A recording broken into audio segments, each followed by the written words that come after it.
नमस्कार, जय हिंद, जय भारत। आशीष सिंह चैनल में आप सब लोगों का बहुत स्वागत है। देखिए, एक ये पृष्ठीय क्षेत्रफल और आयतन से संबंधित जो कक्षा 10 का एक बहुत ही अच्छा सवाल है। ये क्वेश्चन नंबर चौथा है।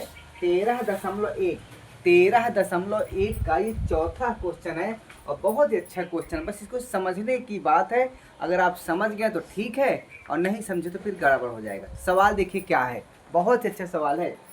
भुजा 7 सेंटीमीटर वाले एक घनाकार ब्लॉक, एक घन है जिसकी भुजा 7 सेंटीमीटर है, उसके ऊपर एक अर्धगोला रखा गया। क्या रखा गया? अर्धगोला रखा गया। ठीक है, तो कह रहा अर्धगोला का अधिकतम व्यास क्या होगा। अर्धगोला का अधिकतम व्यास क्या हो सकता है और इस प्रकार बने ठोस का पृष्ठीय क्षेत्रफल ज्ञात कीजिए।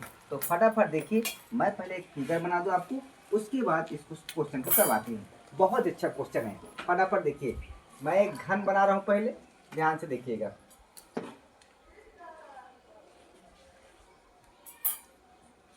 यहाँ देखिए, ये घन आपको बनाई थी। बड़े आराम से आप लोग देखा करें। अगर आराम से देखेंगे तभी आपको सवाल कर पाएंगे, नहीं तो फिर गड़बड़ हो जाएगा आपका।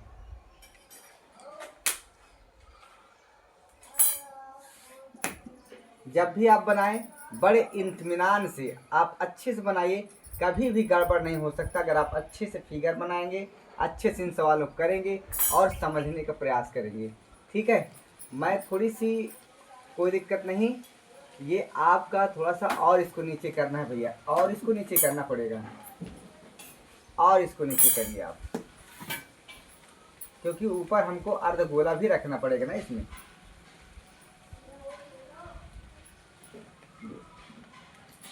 1 मिनट, थोड़ी सी, कोई प्रॉब्लम नहीं, ऐसा होता रहता है। आप जब सवाल लगाना शुरू कर देते हैं तो शुरू तो कर देते हैं, लेकिन कहीं ना कहीं प्रॉब्लम हो जाती है। पर कोई बात नहीं, आपका कंसेप्ट मजबूत होना चाहिए। ये देखिए, आपको हमने बना दिया क्या, घन बना दिया। क्या बना दिया? घन।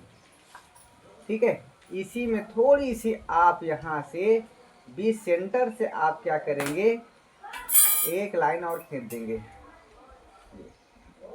और यहाँ पर आप बिल्कुल, आपका घन तैयार हो रहा है।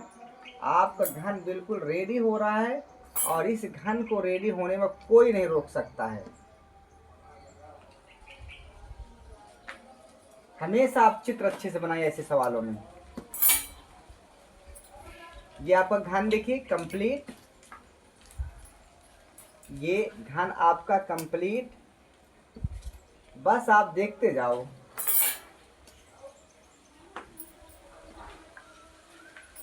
ये और यहां से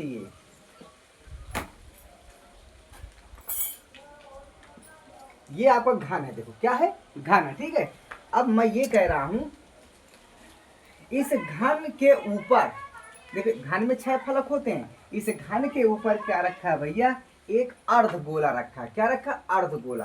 और अर्धगोला इस प्रकार रखा है कि यहाँ टच करता है, यहाँ टच करता है, यहाँ टच करता है। ये चीज है। मतलब जैसे मान लीजिए कोई चीज मैं आपको दिखा रहा हूँ, एक मिनट थोड़ा सा।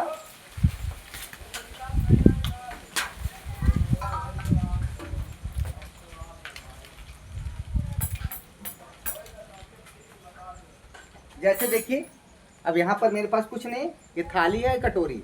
जैसे ये जो घनाकार, ये घनाकार, ये घनाकार का ऊपरी सतह है। ठीक है, घन का ऊपरी फलक है। इस घन में ऐसे रखा हुआ है, लेकिन ये चूंकि बहुत बड़ा है, मतलब ये ऐसा रखा है कि पूरा कवर कर रहा है। ये क्या कर रहा है? पूरा ये कवर कर रहा है, ऐसे रखा हुआ है। यहाँ पर ये ऐसे पूरा छापा हुआ है। ठीक है, तो अब देखिए क्या कह रहा है क्वेश्चन में क्या कह रहा है कि अगर इस प्रकार व्यवस्थित है तो मैं इस घन को भी बना दूं थोड़ा सा, है ना। चलो इसको भी बना देते हैं। तो जब यहाँ पे रखा जाएगा गोला, अर्धगोला रखा जाएगा, तो वो गोला कुछ इतने में आएगा। देखिए, यहाँ से आएगा और यहाँ से आएगा और साथ में यहाँ से आएगा और साथ में ऐसे कवर करेगा। ठीक है, ऐसे कवर करेगा। ठीक है, ऐसे आपका कवर करेगा, ऐसे रखा हुआ, पूरा टच करना है। ठीक है, इस प्रकार ये गोला रखा हुआ है। ये गोला इस प्रकार रखा हुआ है। ये तो कह रहा है क्वेश्चन की इस अर्धगोले का अधिकतम व्यास क्या हो सकता है। ठीक है। तो यहाँ से देखिए भाई, यहाँ से ये यहाँ तक टच कर रहा है। पहले सवाल को समझने का प्रयास करो। यहाँ से यहाँ तक ये टच कर रहा है और इधर से ये आपका इधर टच करेगा यहाँ पर, ये ठीक है। अब यहाँ से पूरा आप इसमें गोला रखा हुआ, ठीक है। चलिए अब इसको और अगर आप अच्छे से बनाना चाहे तो बना लो, बस इतना जानो।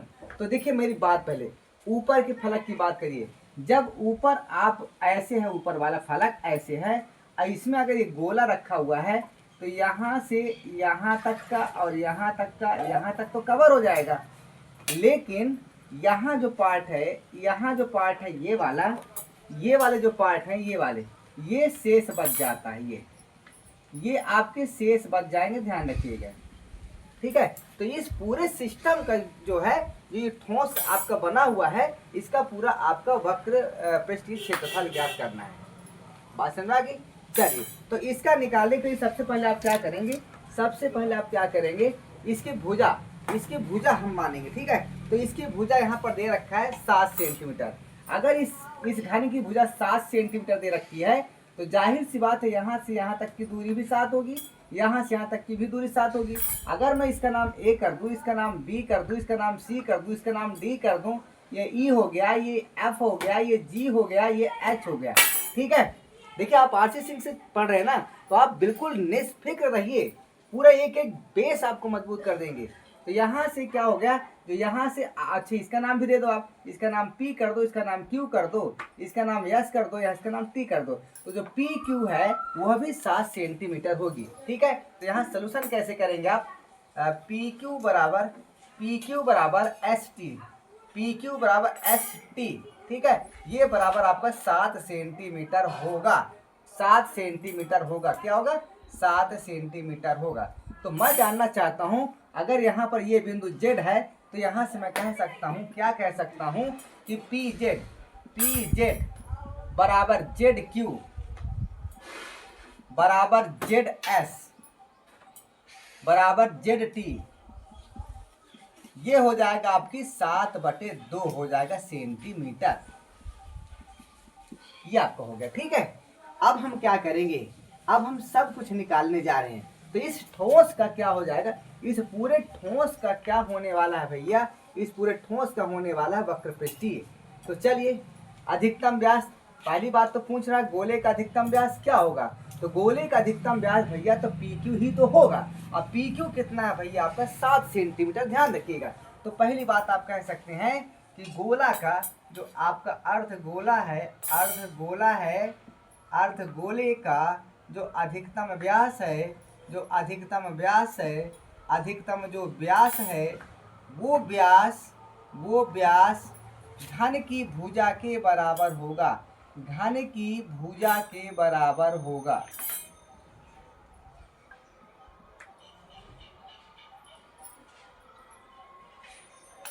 ये चीज, ठीक है। तो ये पहले उत्तर हो गया। अब दूसरी बात क्या कह रहा है, इसमें क्या कह रहा है, इस ठोस का पृष्ठीय क्षेत्रफल। तो पहली बात देखिए, पृष्ठीय क्षेत्रफल के लिए क्या करेंगे, देखिए 5 तो फलक इसके बाकी है, तो पहले 5 फलकों का क्षेत्रफल निकाल ले। तो एक फलक का क्षेत्रफल क्या हो जाएगा, ये भैया एक फलक का क्षेत्रफल हो जाएगा 7 × 7, है ना, 7 स्क्वायर हो जाएगा। तो 5 फलकों का क्षेत्रफल कितना हो जाएगा, बताइए, 5 फलकों का क्षेत्रफल कितना हो जाएगा, 5 × 7 का स्क्वायर। तो यहाँ से देखिए 5 फलकों का निकालेंगे, ठीक है। तो यहाँ से देखिए सूत्र, ठोस का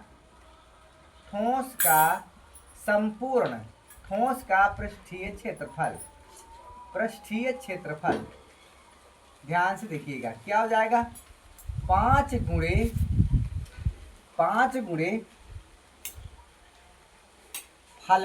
फलक का क्षेत्रफल, ये हो गया, ठीक है। यानी एक फलक का निकाल लेंगे, 5 गुणा कर देंगे, पहली बात तो ये हो जाएगी। दूसरी बात क्या है, अर्धगोले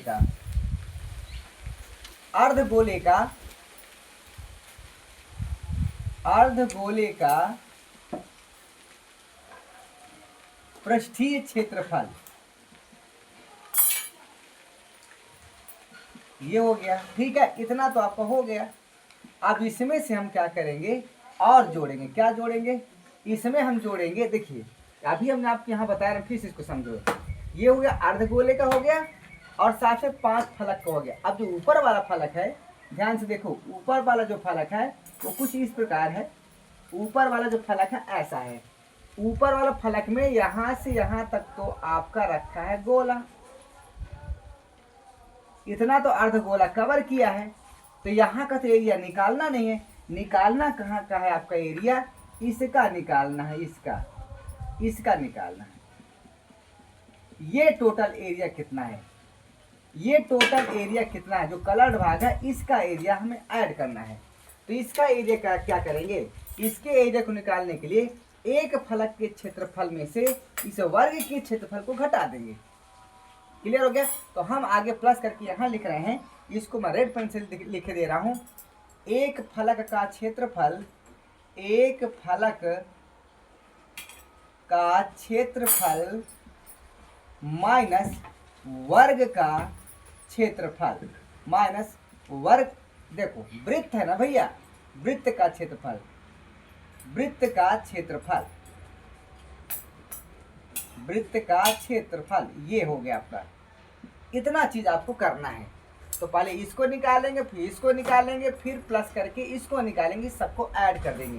तो आइए चलिए शुरू करते हैं। ध्यान से देखिएगा, बहुत ही इंपॉर्टेंट सवाल है यहाँ पर। तो यहाँ से क्या निकालेंगे भैया? 5 गुणे, अब देखो एक फलक, इसकी एक घन है ना, घनाकार, सारे फलक का जो है एरिया सेम होता है। तो एक फलक की भुजा कितनी? 7। तो इस 7 का स्क्वायर हो जाएगा।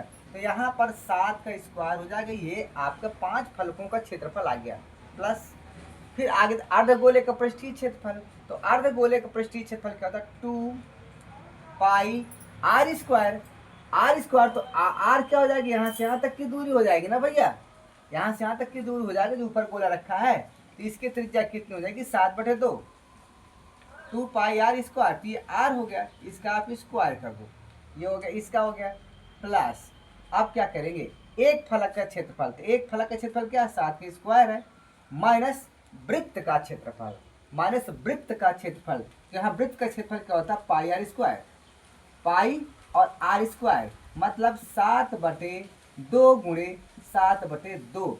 बस इसी को कैलकुलेशन करना है बस। तो यहाँ से क्या हो जाएगा? यहाँ हो जाएगा आपको 5 गुणे 49 हो जाएगा। प्लस यहाँ क्या हो जाएगा? यहाँ हो जाएगा 2 गुणे 22/7 गुणे 7/2 गुणे 7/2। यहाँ तक हो गया। अब यहाँ पर देखिए क्या हो जाएगा, यहाँ पर क्या हो जाएगा? यहाँ हो जाएगा 7×7 = 49। यहाँ पर क्या हो जाएगा? यहाँ हो जाएगा 22/7 गुणे 7/2 गुणे 7/2। ठीक है, अब यहाँ कैलकुलेशन करते जाओ भाई, फटाफट कैलकुलेशन करते जाओ आप। तो यहाँ से 7 से 7 कटेगा, 2 से 2 कटेगा, और यहाँ पर हम करेंगे 5 9 45, हासिल लाएंगे आपका 4, 5 चौको 20, 4 24, यहाँ तक हो गया। यहाँ पर क्या हो जाएगा भैया? यहाँ हो जाएगा 7 दून 14, 7 दून 14 1 15, और यहाँ हो जाएगा 2, ये हो गया। प्लस यहाँ पर क्या होगा? यहाँ पर देखिए इससे ये कटेगा, इससे ये 11 बार में कटेगा। तो यहाँ पर क्या आ रहा है? यहाँ पर 49 है, और साथ में 7 एकम 7, 7 एकम 7 77, और बटे आपका हो जाएगा 2। ये अब इसको हम यहाँ घटा लेंगे और इसको जोड़ भी सकते हैं, है ना। तो एक बार घटा ले, फिर एलसीएम लेकर के जोड़ देंगे। तो 245 प्लस 154/2, और यहाँ क्या हो जाएगा? यहाँ हो जाएगा आपका भैया 2 9 18, 2 चौको 8 1 9, और यहाँ से 7 7/2 हो जाएगा ये। अब यहाँ एक बार मैं यहाँ थोड़ा लिख दूँ आगे। तो यहाँ से मैं लिख सकता हूँ, क्या लिख सकता हूँ? यहीं पर लिख दूँ क्या? चलो एक लाइन और लिख देते हैं। 245 को हम 245/1 लिख लेंगे, यहाँ 154 हम 2 लिख देंगे, और यहाँ पर 8 में से 7 गए 1, 9 में से 7 गए 2, और यहाँ 2 कर लेंगे। ठीक है, अब क्या नीचे दिख रहा है? मैं थोड़ा एक बार देख लूँ, उसके बाद आगे सॉल्व करते हैं। बस अब आगे तो नहीं दिख रहा, ठीक है, कोई बात नहीं, हम आगे कैलकुलेशन करेंगे। यहाँ पर इधर करेंगे। अब जब यहाँ एलसीएम लेंगे तो 2 एलसीएम आ जाएगा, तो 2 का इसमें गुणा करेंगे। यहाँ पर क्या हो जाएगा? देखिए आगे मैं इधर सॉल्व कर रहा हूँ, ध्यान रखिएगा। यहाँ हो जाएगा। जब इसको सॉल्व करेंगे, इसको पूरे को हम सॉल्व करने जा रहे हैं, ध्यान रखिएगा। तो यहाँ एलसीएम 2 ले लेंगे, तो यहाँ पर 2 पंचे 10, 2 चौको 8 1 9 और 2 दूनी 4, यहाँ ये हो जाएगा। यहाँ पर आपका 154 ही रहेगा आपका, और यहाँ पर 21 रहेगा, नीचे आपका 2 रहेगा, ठीक है, 2 रहेगा, इसको ध्यान रखिएगा। अब यहाँ से क्या हो जाएगा, देखिए अब अगर सब को जोड़ दें हम तो 0 4 और 1 5 हो जाएगा, यहाँ पर 5 हो जाएगा, ठीक है। फिर उसके बाद देखिए 9 और 9 5 14, 1 15 16, 16 की 6 हासिल आए आपके 1, ठीक है। अब 4 1 5 और 1 6 बटे आपका 2 हो गया। अब इसी को अगर कैलकुलेशन करेंगे भैया, ये आपका आएगा 2 3 6, 2 3 6, 2 दूनी 4, 2 पंचे 10, 332.5, 332.5 वर्ग सेंटीमीटर आपका आ रहा है, वर्ग सेंटीमीटर आपका उत्तर आ रहा है, जो कि आपका आंसर है ये। तो अगर वीडियो लगा हो आपको अच्छा, थोड़ा सा भी अगर मजा आया हो, तो आप इसको भैया क्या करेंगे, सब्सक्राइब करेंगे, शेयर करेंगे, और यहाँ लिखेंगे @RC सिंह के नाम से हमारा चैनल है। तो आज छोटा सा वीडियो था, बहुत इंपॉर्टेंट था, लेकिन सवाल बहुत ही टेढ़ा था। तो फिर अगले वीडियो के लिए आप वेट करिए, तब तक जय हिंद, जय भारत।